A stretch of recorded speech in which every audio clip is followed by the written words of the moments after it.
Kabar. Baik, baik. Pak Kris, terkait dengan fenomena Rasma ini, Pak. Apa sih Pak yang bisa terjadi dari ini, Pak? Itu isu saja, Rasmane itu isu, ada berita hoak yang dimainkan oleh penumpang gelap suasana demo di Indonesia.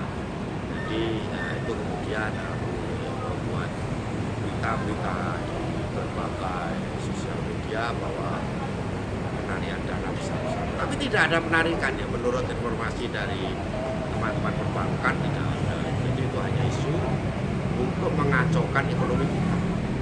Karena kita tahu teks amnesti kan berhasil ya. Tentu pelaku-pelaku ekonomi dunia ada yang senang, ada yang tidak senang. Kalau kemudian ada Rasmane di negeri-negeri di mana uang-uang kita berada, juga tidak mengenakan mereka kalau waktu ditarik besar-besaran dikembalikan ke Indonesia. Dan kemudian ada pula isu-isu di sini tidak tertutup kemungkinan ini merupakan aliansi internasional ataupun juga pelaku-pelaku nasional yang menginginkan adanya kekacauan Indonesia, seolah-olah akan dibuat seperti kasus tahun 98 menumpang adanya demo umat Islam yang sebenarnya bertujuan sangat murni untuk menegakkan keadilan dalam penistaan agama. Kalau untuk safari politik, bukan yang sudah terbukti menemui beberapa tokoh itu apa ya Pak?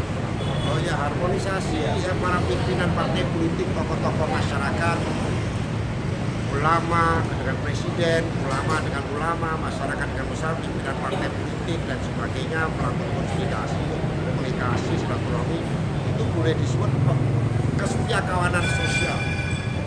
Memang presiden harus menggalakkan kembali, merajut kesetiakawanan sosial bangsa ini. Jangan sampai melalui momentum demo ini, presiden terus harus menggerakkan nilai-nilai kesetiakawanan sosial ini, baik antara pimpinan lembaga-lembaga formal, pimpinan formal, sampai dengan masyarakat lapisan kecil.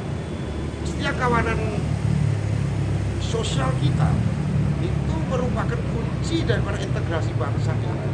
Jadi ada isu apapun, kalau kesetiakawanan sosial itu terbangun dan ini langsung dipimpin oleh presiden, diberi contoh oleh presiden, ini berdampak sangat positif dalam membangun soliditas sosial kita. Nah, soliditas kita nggak boleh rapuh, hanya isu sedikit goyang, sedikit goyang. Oleh karena itu, kesetiakawanan sosial sangat penting lah untuk negeri ini. Ini berarti artinya ada diundang selama Ya pasti ada sebuah pergerakan demo 1, demo 2 tidak ada. Demo ketiga mulai ada yang main-main, mulai isu Rasmane lah, mulai ini, wah nanti ada demo-demo besaran, akan terjadi kekacauan. Isunya kan begitu.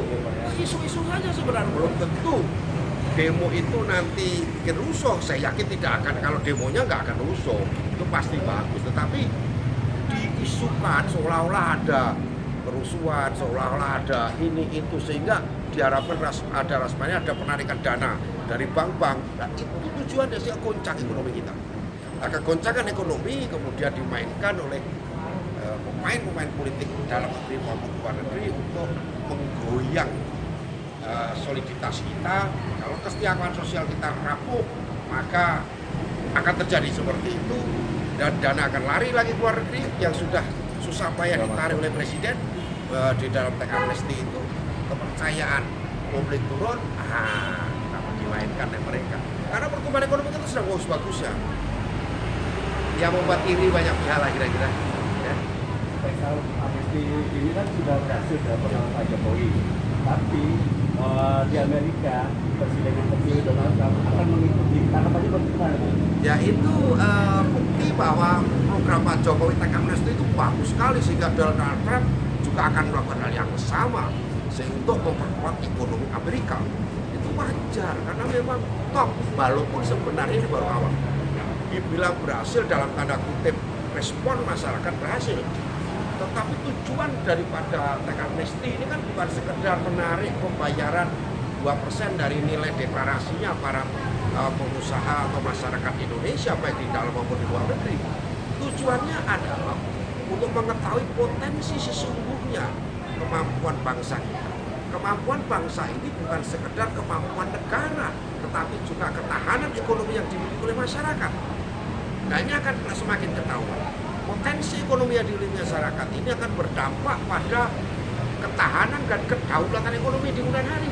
Dan kemudian kedaulatan dan pembangunan dalam bentuk pajak yang teratur dengan adanya pengampunan. Oleh karena itu, teks amnesti akan dilanjutkan dengan perbaikan perundang-undangan pajak kita, sehingga pajak kita lebih sederhana, lebih baik, transparan penggunaannya, transparan penarikannya, mudah aplikasinya, sehingga masyarakat bisa mengikuti dengan ini. Pak, mengenai tertangkapnya pegawai pajak oleh KPK ya, Bang? Dengan teks amnesti ini, Bang? Ada permainan ini ya, ada ya. Siapapun yang bermain sekecil apapun Dirjen Pajak pasti ketangkap, karena transparansi yang telah dibangun di Dirjen Pajak itu bagus sekali, pengawasannya juga bagus sekali, sehingga KPK ikut mengawasi, kepolisian ikut mengawasi, semua pihak ikut mengawasi. Jadi kalau ada 1-2 orang bermain pasti akan ketahuan. Presiden sudah mengingatkan, jangan main-main dengan teks amnesti, jangan main-main dengan masalah perpajakan. Karena pajak ini walaupun menjadi kewajiban masyarakat, tapi sebenarnya pemaksaan negara kepada masyarakatnya untuk menyetorkan dana. Ini pemaksaan sebenarnya, tapi pemaksaan oleh negara. Itu wajar orang kemudian coba-coba kurang-kurangi, kemudian